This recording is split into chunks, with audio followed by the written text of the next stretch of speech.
Құрметті қазақтар, қазақ елі, жаңа осы мен Назарбаевтың жолдауын тыңдадым.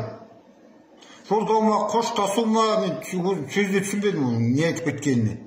Әлде қала ма, ары қарай істей ма? Орысша сөйлеген сөзінде бұл кісі айтты.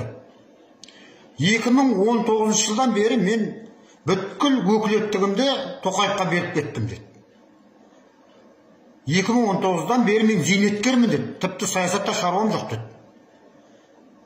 Сонда кешеден бері анау 2022 жылдың қаңтарының 2-сінде басталып 7-сінде аяқталған қарайған 225 адам өлген, бірнеше күш құрылымдарының адамдары не үшін өліп жүр?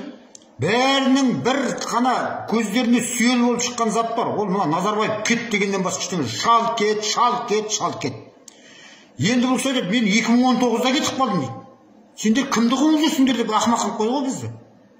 Ал 2019-да кеткен болса, бұл кеше жылмаңда Путиннің алдында неғып жүр, алдында тәуелсіз мемлекеттер достығына кілең президенттер жиналғанда неғып жүр. Неге мына келіп атқан сырттан жағы бүкіл одақтық қаржы комитетінің адамдары неге қабылдайды? Саясаттан кеткен болса отыру керек қой. Неге өзін онда қауіпсіздік комитетінің төрағасымын, мәңгілік елбасымын деп өз алдына резиденция салдырып алып, қасына қарайған адамдар жинап, мемлекеттің қаржысын неге пайдаланады? Зейнеткер болса пенсиясын алып отыру керек қой. Мен мына кісіге түсінбедім ме? Халық сендер қандай баға бересіңдер мынандай адамға? Бұлай ұстасаң бұяғынан шығып кетеді, бұлай ұстасаң бұяғынан шығып кетеді.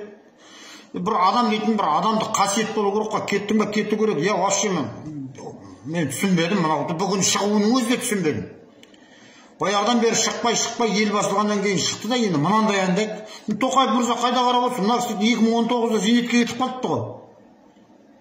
Одан бері енді кешегі қырғынға халықты ақасын біз экстремистер екен ғой.